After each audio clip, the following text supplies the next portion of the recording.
네, 반갑습니다. 또 귀한 교회 초청해 주셔서 감사합니다. 제가 수술 이후에 목이 회복이 될지 안 될지 몰라서 집회 약속을 안 잡았다가 이번에 마침 몸이 가능할 것 같아서 약속을 잡을 수 있었습니다. 우리 김영호 목사님이 특별히 또 부탁해 주셔서 오늘 왔는데, 제가 목소리를 이 톤으로 끝까지 갈 겁니다. 그러니까 혹시 잘 안 들리시면 좀 앞자리 이용해 주시고요. 좀 연세 드신 분들한테는 죄송한데 제가 목소리를 높이지 않고 말씀을 전하도록 하겠습니다. 짧게 기도합니다. 하나님, 오늘 이 시간 주님께 맡겨드립니다. 주님을 앙망하고 바라고 또 기대하는 자들에게 하나님이 위로와 회복과 또 새로운 능력으로 함께 하실 것을 믿습니다. 오늘 말씀 가운데 그 일들을 이루어 주옵소서. 우리 주 예수 그리스도 이름으로 기도합니다. 아멘. 오늘 말씀을 여러분들은 그냥 읽었을지 모르겠는데요. 엄청난 말씀입니다. 여러분들이 모르는 말씀은 아니에요. 그죠? 많이 들어보셨고, 표구도 해놓고 하셨을 겁니다. 그런데, 여호와는 나의 목자시니 내게 부족함이 없으리로다. 다윗이 그렇게 고백을 하는데요. 여러분, 질문하겠습니다. 여러분, 부족한 거 없으세요? 진짜죠? 네. 자, 부족함이 없다라고 하는 머릿속에 어떤 신앙 고백은 있는데, 마음에는 결핍감으로 가득하지 않으신가요? 옛날에 저만 그랬나요? 네. 뭔가 나이가 들면 들수록 허전하고 허무하고 이게 단가 싶고, 손에 잡으려고 그렇게 애를 썼는데 잡힌 건 없는 것 같고, 이룬 것도 없는 것 같고. 그런데 어떻게 다윗은 부족함이 없다고 고백을 할까요?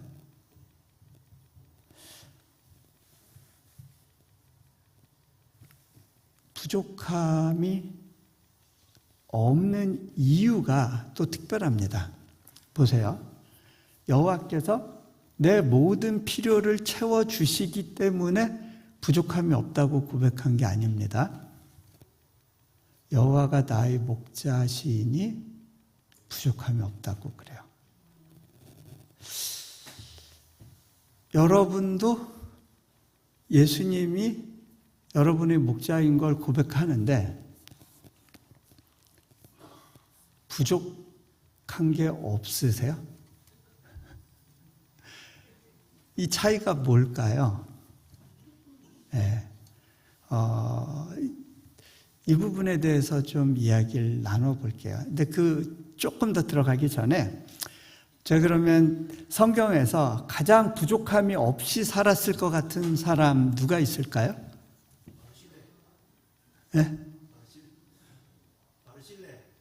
아니, 성경에서. 제가 볼 때 그래도 가장 부족함이 없이 살았을 것 같은 사람 아담일 것 같아요. 에덴 동산에서의 아담. 자, 근데요, 만약에 우리가 가진 것, 이룩한 것을 가지고 부족함이 없다라고 이야기를 한다면 아담이 가진 게 더 많을까요? 여러분이 가진 게 더 많을까요?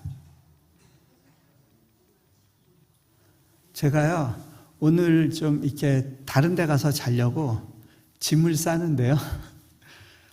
약짐 무슨 짐 해서 한 보따리더라고요. 이걸 다 들고 다녀야 되는 거예요. 그러고 나서 보니까 아담은 상상도 못했을 만한 많은 것들을 제가 갖고 있는 걸 보게 됩니다. 아담한테 차 키가 있었을까요? 이런 거? 핸드폰 있었을까요? 옷 있었나요? 가진 걸로 따지면 우리가 훨씬 많습니다. 또 누군 이야기하실 거예요. 그래도 아담은 과일이 많았지 않았을까요? 여러분, 야생의 키위는 떫어서 못 먹어요. 저는 정글에 나는 과일의 특성을 아는데요. 사람이 먹기 힘들어요. 여러분이 드시는 과일은 아담이 먹었을 과일보다 훨씬 당도가 높은 것들입니다. 왜? 품종 개량을 여러 해 한 거니까. 여러분이 드시고 누리고 가지고 계신 것들은요, 아담 때는 상상할 수 없었던 것들입니다. 그런데 왜 아담에게는 부족한 게 없었을 것 같고, 여러분은 왜 여전히 결핍감으로 힘들까요?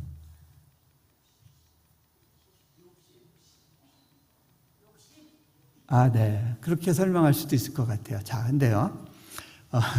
그 결핍감 있는 건 다 욕심 때문이야. 그래버리면 너무 많은 사람들이 상처받을 것 같아요. 자, 아담이 한 가지 가진 게 있었어요. 에덴 동산이란 건 어떤 곳이냐면 하나님이 나의 모든 필요를 채우신다는 믿음이 있는 곳이었어요. 여러분, 그거는 환경의 문제가 아니라 그 믿음 때문에 아담은 아침에 기쁘게 눈뜨고 평안으로 잠자리에 들 수 있었던 거예요. 집도 없고 감쌀 옷도 없는데도 여전히 스스로는 안전하다고 생각한 거예요. 자, 그런데 그 아담의 믿음에 대해 도전하는 순간이 오죠. 사단이 이야기합니다. 그 성경의 이야기를 이렇게 풀어서 설명할 수 있을 것 같아요. 너 부족한 거 있어. 당장 너 못하는 거 있잖아. 동산 위에 저 나무 열매 너 못 먹잖아. 저걸 먹게 되면 네 인생이 바뀌어. 너의 필요를 네가 채우는 인생을 살아라. 여러분, 그 사단의 메시지는요, 지금까지 헐리우드의 메시지가 되고 우리 아이들이 학교에서 배우는 메시지가 되고요, 그 다음에 TV와 미디어가 이야기해 주는 메시지예요. 너의 필요를 네가 채워야 된다는 거예요. 헐리우드 무비의 핵심은 뭐냐면요, 너는 가치 있는 존재야. 이 가치를 증명하기 위해서는 특별한 노력을 기울여. 지지 말고 열심히 노력하고 애쓰면 길이 열릴 거야. 그리고 네가 원하던 것을 이룰 거야. 그래서요, 제가 유학 시절에도 보면 수많은 분들이 미국까지 건너와서 고군분투합니다. 왜 힘든지 아세요? 믿을 건 내 몸뚱이밖에 없다. 내 주먹을 믿고 산다. 주먹 믿고 사는 인생을 많이 봤는데요, 참 버겁고 힘들었어요. 왜? 제일 힘든 건 불안이에요. 내일을 내가 통제할 수 없다는. 자, 사단이 아담에게 너의 필요는 네가 채우는 거야. 저 동산 위에 과일 열매를 먹게 되면 네가 판단의 주체가 되는 거야. 무엇이 좋고 나쁘고를 판단하는 기준점이 너야. 먹었어요. 그랬더니 자기가 이제 판단의 주체가 된 거죠. 옛날에 하나님의 눈으로 나를 봤어요. 내가 부끄럽지 않았어요. 그런데 여러분, 그게 문제예요. 우리 자녀들이요, 사춘기가 되면 굉장히 결핍감이 많아져요. 그리고요, 사춘기가 되면서 자아가 생기면서 내 얼굴이 불만스러워요. 나를 이렇게 낳아준 부모가 원망스러워요. 내가 갖고 있는 환경이 만족스럽지가 않아요. 얼굴이 다 이그러져 있죠. 예, 그 이그러진 게 부모 탓이 아닌데. 예, 자,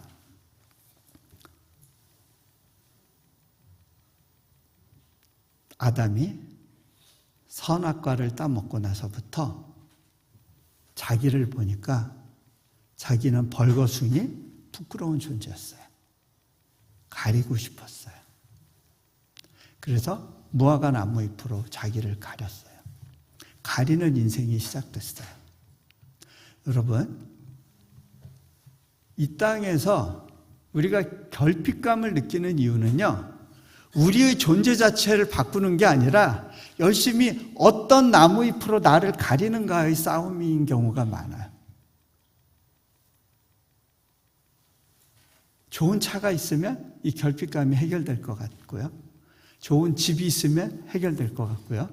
그래서 그걸 찾아서 애쓰는 인생이 돼버려요. 근데요, 제가 보니까요, 차를 사면 처음엔 기쁜데요, 그 유효기간이 얼마나 가든가요? 한 2년, 3년 지나도 그 차 때문에 기쁘고 행복하세요? 차 뭘로 바꿀까를 고민하죠. 어떤 사람에게는요, 그게 학위가 되고요. 어떤 사람에게는요, 어떤 사업적인 성취가 되고요. 은행 잔고가 되고요. 여러분, 하버드 대학교 박사학위 받아도요, 결핍감이 해결이 안 되더라고요. 해결이 안 돼요. 여전히 불안하고요. 갈증이 있어요. 하루 이틀 좋고 끝나요. 아, 더 이상 시험 안 봐도 된다. 내 인생에 시험은 없다. 며칠만 좋아요. 네. 자,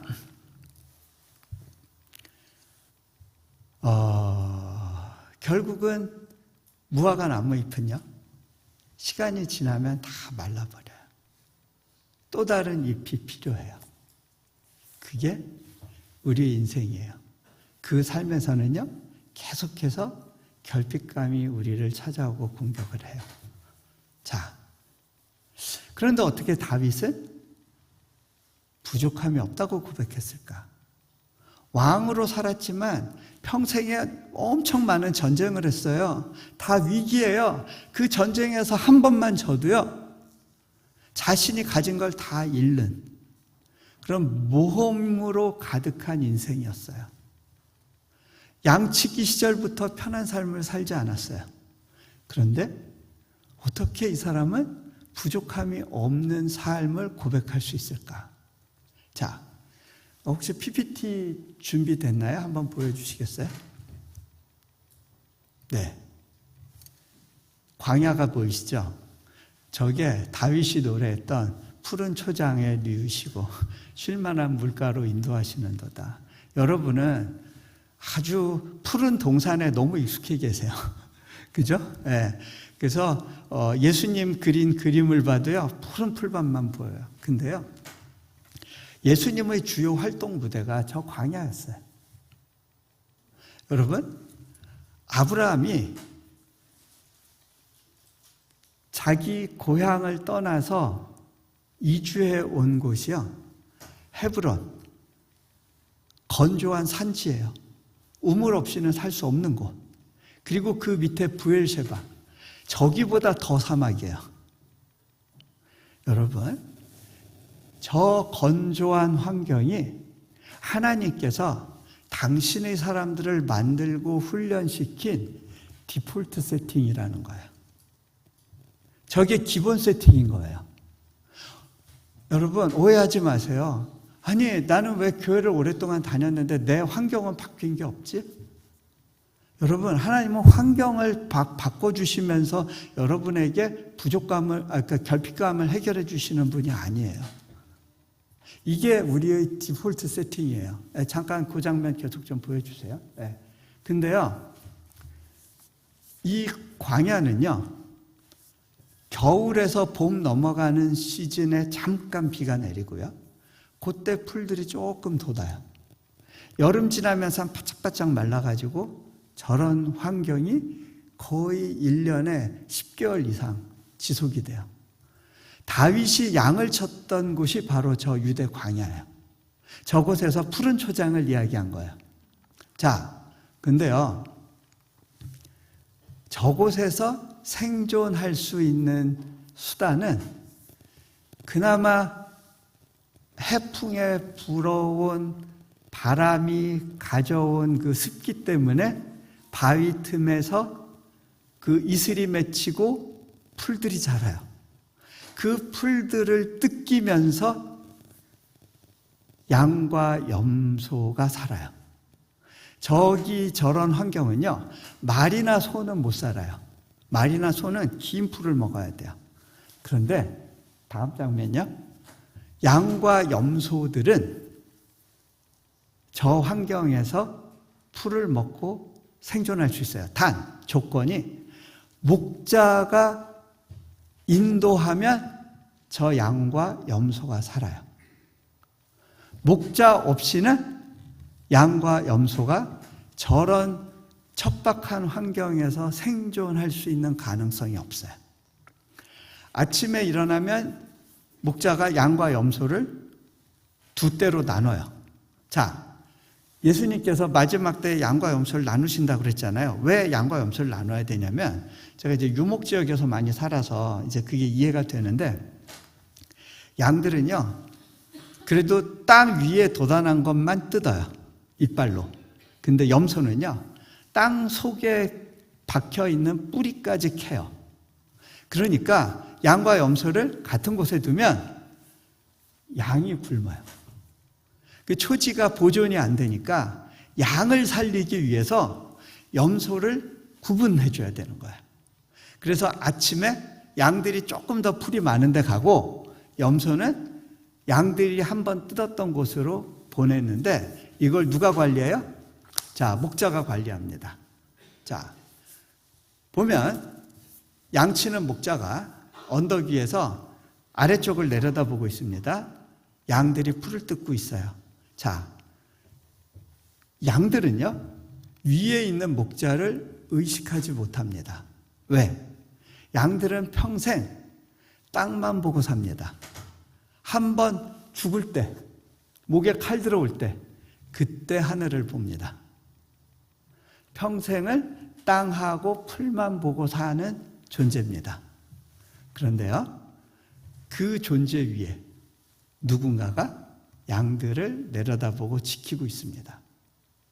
우리는 오해합니다. 내가 풀을 잘 찾아서 내가 이렇게 내 건강을 유지하면서 살고 있는 거야. 나의 풀 찾는 능력이 특별해라고 생각을 합니다. 근데요, 그렇지 않아요.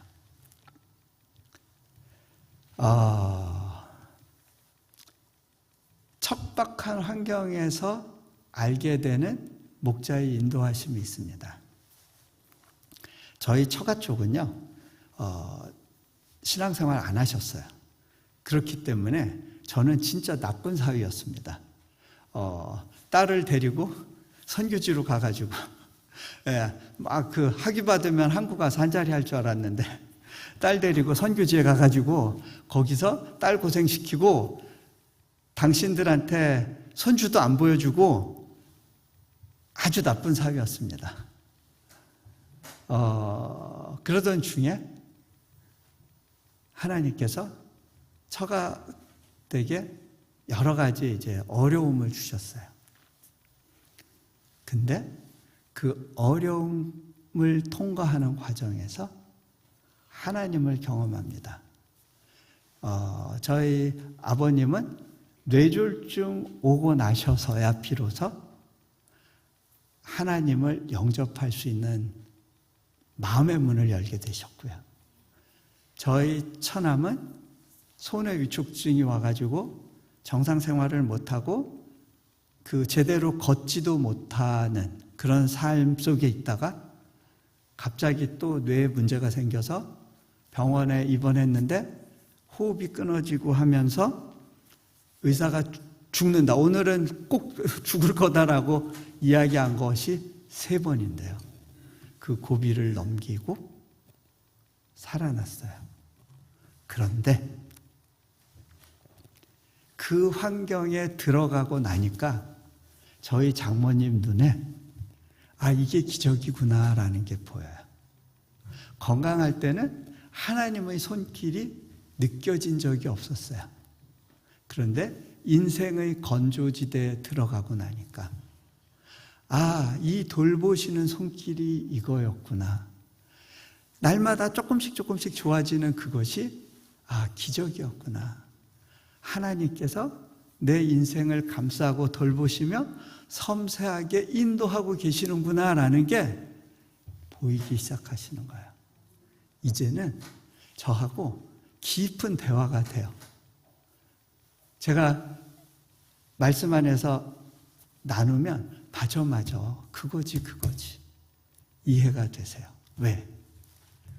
건조지대에서만 발견하는 목자의 인도하심이 있는 거예요. 자, 다음.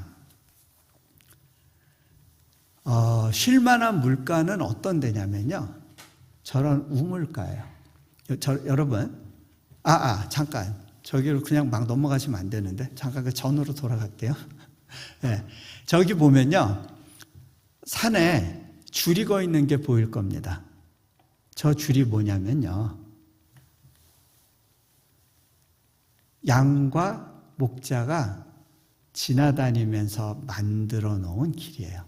수천 년 동안 그렇게 양과 목자에 의해서 밟혀서 만들어진 길들이 이 광야의 구릉마다 줄이 거져 있어요. 자, 오늘 말씀에 의의 길로 인도하시는 도다 할 때의 길은요, 바로 이 길이에요. 광야길. 중동에 여러 길이 있어요. 왕의 대로도 있고요, 교통로도 있고요, 무역로도 있고요. 그런데 바로 저 길이 오늘 다윗이 노래하는 의의 길이에요. 근데 저 길은요, 직선 코스가 아니에요. 뱅글뱅글 돌아요. 한참을 굴른 것 같은데 보니까 한 칸 올라왔어요. 다시 제자리네? 인생이 왜 이래? 한참을 달렸는데 또 제자리인 것 같아요. 이거 뭐지? 왜 다윗은 이것을 의의 길이라고 묘사했을까요? 다윗이 광야에서 도망다닌 길들이 그랬어요. 조금 이제 편나 싶으니까 여전히 사울이 쫓아와요. 조금 편나 싶으니까 사울이 또 쫓아와요. 그러던 중에 사울을 굴 속에서 만났어요. 사울이 거기서 볼일 보고 있었어요. 부하들이 이야기하죠. 저 사람을 한 칼에 쳐버리고 우리 인생 역전합시다. 근데 다윗이 그렇게 안 해요. 왜? 그것은 정상으로 달려가는 직선 코스일 것 같아요. 하지만 다윗은 혼자 정상으로 달려가는 직선 코스가 아니라 목자가 인도하는 돌고 도는 저 의의 길을 택합니다. 그리고 사울을 살려주죠. 그것이 다윗이 하나님을 경험하고 살아보니까 하나님의 인도하심 안에 있는 것이 나 혼자 인생의 정상을 향해 달리는 것보다 지혜로운 선택인 것을 경험한 거예요. 그리고 그 길이 의의 길임을 안 거예요. 자, 다음 보면요, 쉴만한 물가, 우물. 자, 저 광야에 비가 오는 시즌이 있습니다. 겨울에서 봄 넘어갈 때 우기고 비가 오는데, 그때 비가 오면요, 여기에 풀과 나무가 없기 때문에요, 바로 홍수가 생깁니다. 이 산 등성이에 내린 비들이요, 계곡으로 확 밀려옵니다. 그래서 계곡에 트럭 같은 거 세워놨으면 트럭 같은 게 떼굴떼굴 구를 정도로 엄청난 급류가 쏟아집니다. 거기에 짐승들이 머물러 있으면 짐승들 다 씻겨 내려갑니다.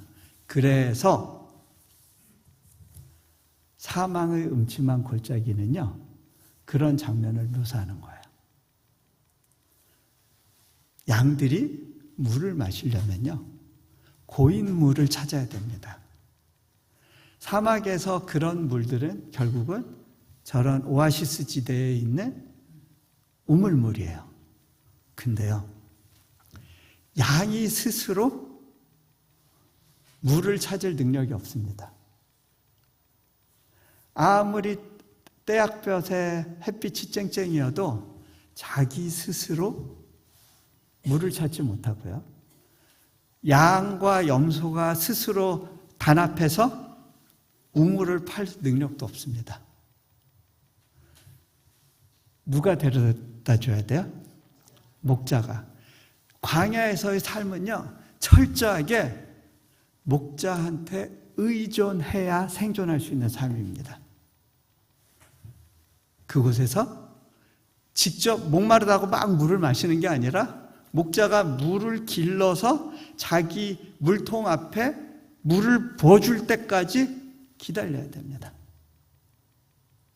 광야에서 배우는 삶은 철저히 의존적인 삶입니다.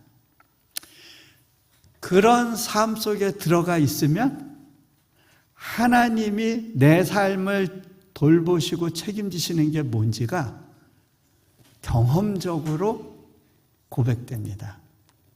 저는 그런 삶을 지속적으로 살아왔어요. 제가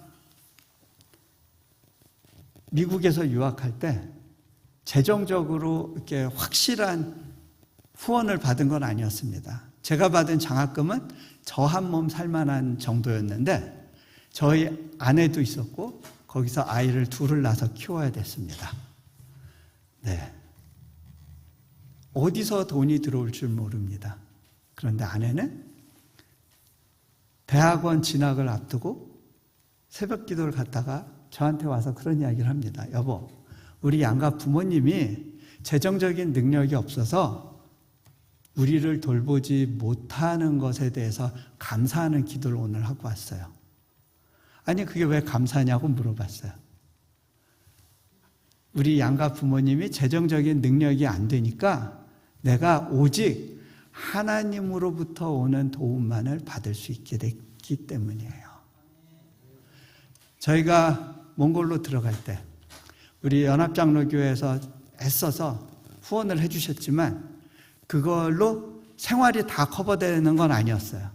근데 제 안에 그런 믿음이 있었어요. 보스턴에서도 그 비싼 물가에서도 먹이고 입히신 하나님께서 몽골 땅에서도 먹이고 입히실 것에 대한 믿음이 있었어요. 원래는 2년만 선교하고 나올 생각이었는데 1년쯤 지났을 때 하나님께서 기도 중에 제 마음에 노크를 하세요. 예, 너 여기 더 있어주지 않을래? 그 얘기는요, 무슨 얘기냐면 평생 월급이란 거 없이 사는 삶이었어요. 내가 노력한 것에 대한 대가를 내가 누리지 못하는 그런 삶이었어요. 뭔가를 남기는 것이 불가능하고 날마다 하나님의 공급에 의존하면서 살아가야 되는 삶이었어요. 그런데 기쁘게 그 길을 결정할 수 있었어요. 왜? 그동안의 광야에서 경험한 하나님이 있었기 때문이에요. 그래서 그렇게 결정하고 지금까지 살아왔어요. 저 얼굴 보세요. 제가 물론 수술 이후에 조금 초췌한 느낌이긴 하겠지만 먹을 돈이 없어서 굶어서 이렇게 된 건 아니거든요. 네. 굶고 사는 사람 같아 보이진 않지 않으세요? 네. 먹이시고 입히신다는 거예요. 안 망한다는 거예요. 이게 바로 푸른 초장에 나를 누이시고 쉴만한 물가로 인도하시는 도다. 내 환경을 바꾸시는 게 아니라 척박한 환경 속에서 당신이 건지시고 인도하시는 삶이 무엇인지 보여주시는 거예요. 다음. 네. 저 목자가 양을 한 곳에 머물러 있게 하면 양이 생존할 수가 없으니까 양을 데리고 이동을 합니다. 그런데 양 앞서서 먼저 걸어줍니다. 양과 같이 걷습니다. 양 앞에서 걸으면서 소리를 냅니다. 꿀럭꿀럭 뭐 이런 소리인데요. 이런 소리, 꺽꺽 뭐 이런 소리를 내면 저는 그게 뭔 소리인지 모르지만 태어난 지 얼마 안 된 새끼 양도요. 그 소리를 듣고 자기 목자를 따라갑니다. 아침에 이제 목자들이 이렇게 양들을 흩을 때 자기 목자의 음성을 듣고 쫓아갑니다. 저렇게 앞서가는 목자 뒤에 양들이 따라갑니다. 자, 다음.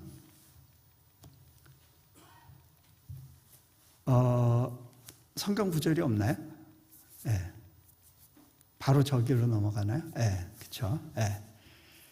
목자가 양을 이끌고 가는 모습을 예수님이 이렇게 묘사합니다.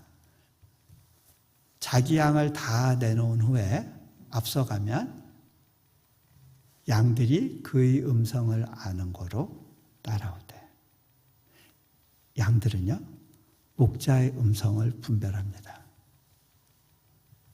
그 다음에 이렇게 또 말씀하십니다. 다음 구절. 내 양은 내 음성을 들으며, 예수님이 말씀하십니다. 나는 그들을 알며 그들은 나를 따르느니라. 그리고 예수님이 이렇게 당신을 따르는 자들에게 약속을 하십니다. 다음. 예수께서 이르시되 나는 생명의 떡이니 내게 오는 자는 결코 줄이지 아니할 터이요 나를 믿는 자는 영원히 목마르지 아니하리라. 문제는 뭐냐면요, 우리가 아멘은 하지만 이 말씀이 안 믿어진다는 거예요. 여러분의 그 결핍감과 마음의 어려운 짐이 이게 안 없어지는 것 같아요. 저도 이걸 경험하는데 시간이 좀 걸렸어요. 첫 건물 지을 때, 시간이 별로 없네요. 첫 건물 지을 때 결국 시작은 해야겠는데 공사비는 한국 돈 50억 원, 저희 수중에 다 수년간 모은 돈 5억 원이 있었어요. 건축을 시작해야 될까요? 어떻게 해야 될까요? 기도했어요. 하나님께서 계속 가라고 그러셨어요. 아니, 재정을 주면서 가라고 하시면 얼마나 좋아요? 다 해결해놓고 움직여라 하시면 너무 좋죠. 근데요, 선교지에서 하나님은 한 번도 그렇게 저를 인도하신 적이 없었어요. 상황 속에서는 수많은 결핍 속에 있는데 계속 믿음으로 걸어가라라고 하세요. 그래서 믿음으로 걸어가 봤어요. 근데요, 그러다가 아이고, 믿는 도끼에 발등 찍히나 보다라는 순간 맞나요? 안 맞나요? 이거 뭐야? 하나님 이러려고 저 이거 시키신 거예요? 하는 순간들이 나오죠. 저도요, 재정 나올 곳은 없는데 우리 사역자들은 계속해서 저한테 인보이스, 뭐 재정 지출 결의서 막 책상 위에 쌓아요. 하나님 이것 좀 어떻게 해결해 주세요.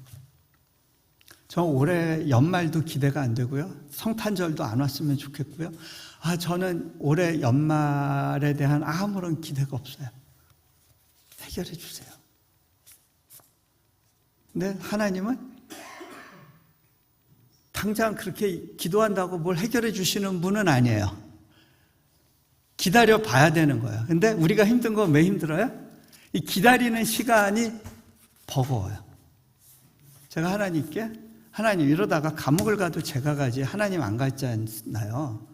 아니, 그러면 제가 보스네요. 책임지는 사람이 보스지 하나님 책임 안 지시잖아요. 하나님께 좀 올려드려 봤어요. 안 받으세요. 다시 올려봤어요.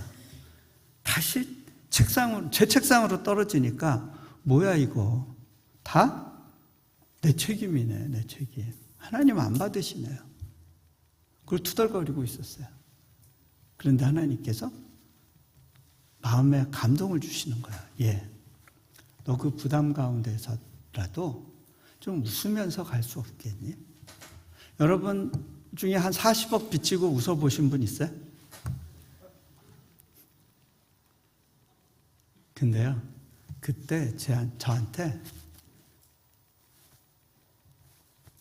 그 깨달음이 왔어요. 아, 하나님께서 내 믿음의 분량을 확인하고 계시는구나. 스트레칭을 원하시는구나. 4천만 원짜리 믿음이 아니라 40억 원짜리 믿음을 원하시는구나. 그래서 주님 알았어요. 저 그렇게 한번 살아볼게요. 그때 이후로요, 하나님께 짐을 맡겨드리는 법을 연습했어요. 그러면서 건물이 하나씩 하나씩 지어지기 시작했어요. 제가 4번째 건물 지을 때 하나님께서 안식년 가라고 그러셨어요. 예? 건물 시작하려고 하는데 40억 재정에 20억이 비어있는 상황에서 내가 가면 우리 사역자들 뭐라 그럴까? 제가 우리 사역자들한테 하나님께서 제게 안식년 부담을 주십니다. 가야 될 것 같아요. 그랬더니 이분들이 정색을 하면서 아니 그럼 이 건물 건축이 어떻게 돼요? 우리가 어떻게 감당해요? 제가 웃으면서 얘기했어요. 그동안은 하나님께서 제 믿음만 성장시켜 주신 것 같습니다. 이번엔 여러분들 차례입니다. 제가 그리고 미국에 들어갔는데 물귀신 작전, 사람들이 돈 떨어질 때마다 저한테 연락을 주죠. 뭐 저라고 해결할 방법이 있는 건 아니에요. 그러던 중에 집회를 가면 집회를 간다고 해서 뭐 재정이 해결되는 건 아닌데 하나님은 계속해서 너 그거 열심히 해라. 내가 너를 통해서 위로할 사람이 있다. 내일 열심히 해라. 그러시는 거예요.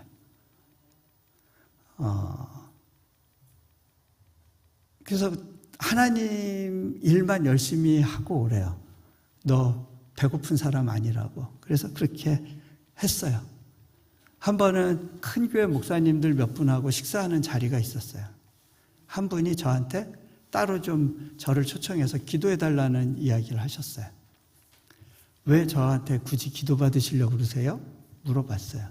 그랬더니 선교사님이 갖고 있는 그 평안과 여유에 대해서 궁금해졌어요. 그러시더라고요.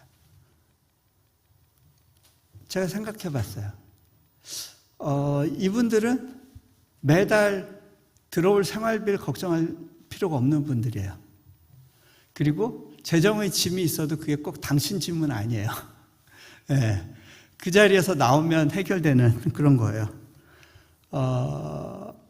생활 여건도 저보다 훨씬 좋으신 분들일 거예요. 그런데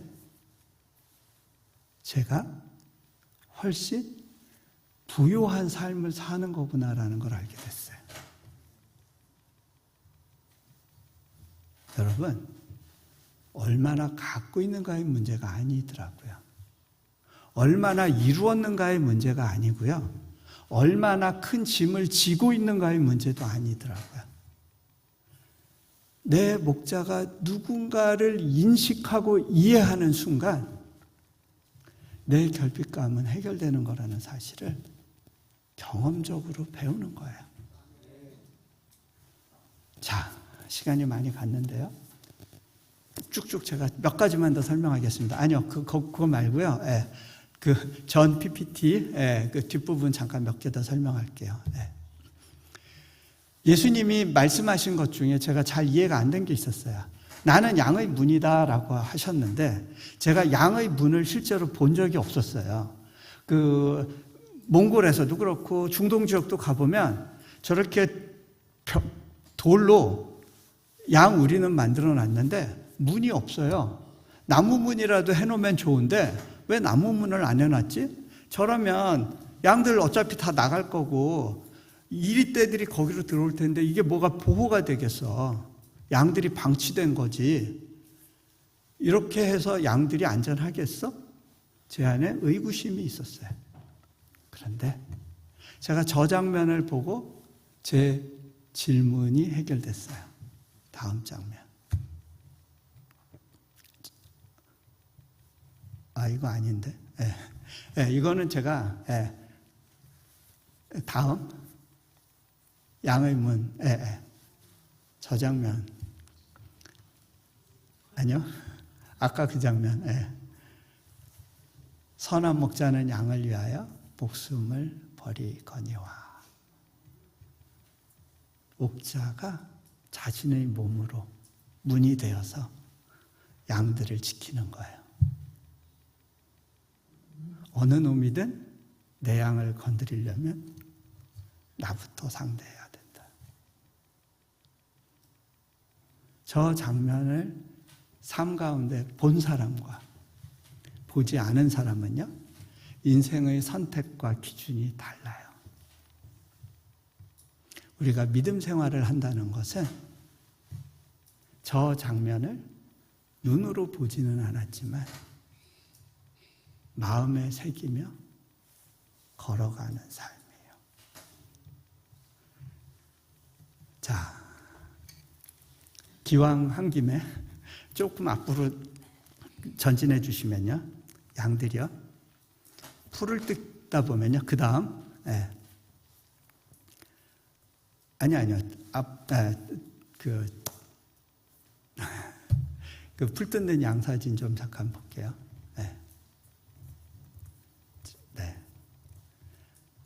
양들이요, 풀을 만나면요, 정신을 못 찾아요. 그때부터는요, 목자를 뒤로 하고요, 막 풀 찾느라고 난리예요. 다음. 제가 양 다큐멘터리를 한번 봤는데요, 목자와 대부분 양들은 그냥 지나가고 있는데 저기 풀밭에 양 한 마리가 풀 뜯다가 정신을 차리게 됐어요. 이거 뭐야 하고 고개를 딱 들었는데 본능적으로 양 무리들이 지나가고 있는 방향으로 고개를 싹 돌리더라고요. 그 다음에는요, 다시 내리막길 풀밭 쪽을 딱 봐요. 어디로 튀었을까요? 여러분, 본대로 가요. 풀밭이 좋은 거예요. 풀밭으로 막 뛰어요. 근데 왜 목자가 저기서 양들을 데리고 빨리 지나갈까요? 저기는 늑대가 출몰하는 곳이에요.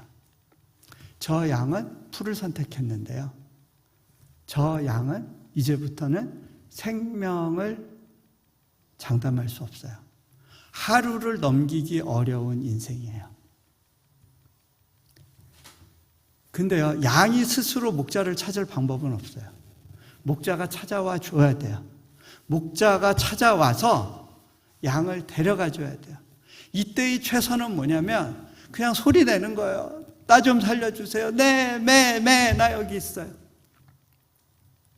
그때 목자가 양을 찾으러 와요. 결국 찾아요. 왜? 찾을 때까지 포기 안 하니까. 다음 장면. 양을 찾아서 길 잃은 양 끌고 가는 목자인데, 양을 처음 보면 아픈 데 없나 살펴요. 다리 멀쩡한가, 걸을 수 있나. 그러면 내려놔요. 저라면 궁둥짝이라도 한 대 때릴 것 같은데 아무 소리 없이 얼굴을 부벼줘요. 그리고는 앞장서서 걸어요. 이제부터는 이 양은요, 딴 데 안 봐요. 풀 안 봐요. 목자의 발 뒤꿈치만 봐요.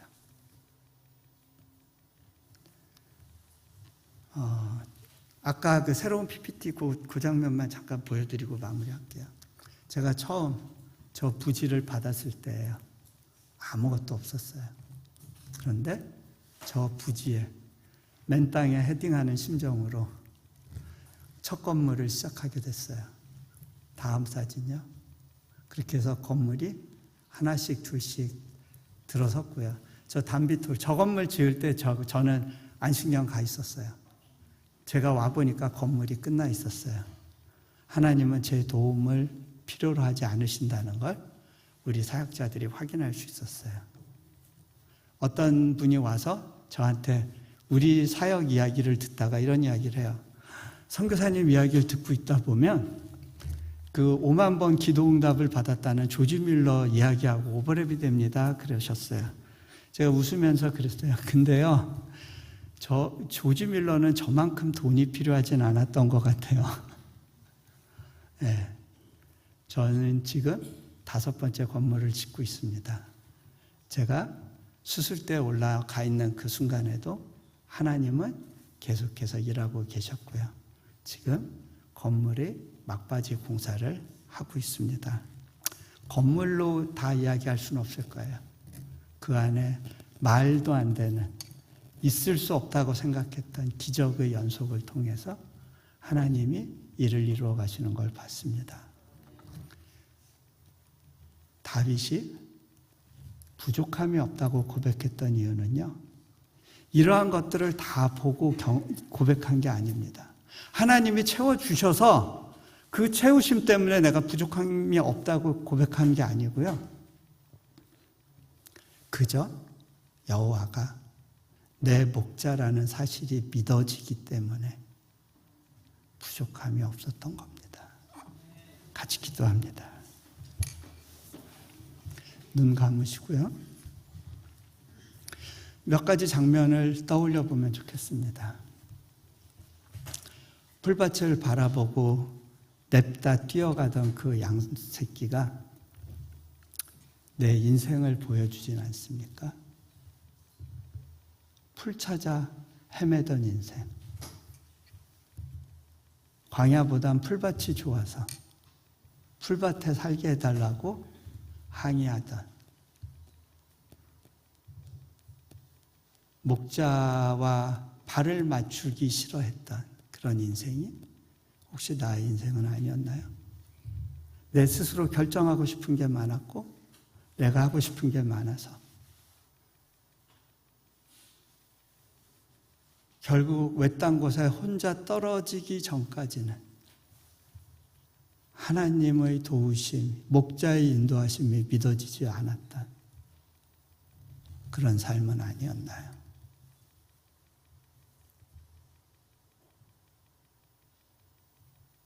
목자가 과연 나를 지켜줄까? 날 돌봐줄까? 내 부족한 장고에도 불구하고 나를 인도해 줄까? 그런데요, 그 다음 장면, 그 문 앞에 그 문을 몸으로 막아선 목자의 모습이 떠오르시나요? 내가 너를 이렇게 지키고 있단다. 그 장면이 내 마음에 새겨질 때 내 삶의 방식과 태도와 내 감정의 반응이 달라지는 것을 고백하게 됩니다. 그리고 그것이 믿음의 시작입니다.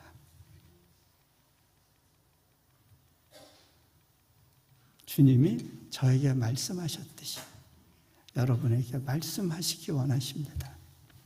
예, 그 부담 가운데서라도 좀 웃으면서 가줄 수 없겠니? 좀 믿어주면 안 되겠니?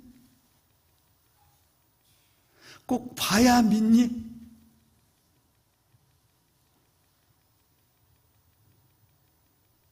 그것이 광야에서 목자의 발자취를 따르는 삶 가운데 목자가 양에게 들려주는 음성입니다. 제가 기도하고 마치겠습니다. 하나님, 감사합니다. 우리 삶 가운데 인도자가 되시고 우리를 책임져 주시겠다고 약속해 주셔서 감사합니다. 내가 어떤 특별함을 가지고 있기 때문도 아닌데 그저 내가 양이라는 이유만으로 주님의 말할 수 없는 은혜를 입습니다. 그 목자 되신 주님을 따르는 인생 되게 해주십시오. 부족함이 없는 그 삶의 여정이 고백되어지는 광야 생활 되게 해주십시오. 우리 주 예수 그리스도 이름으로 기도합니다.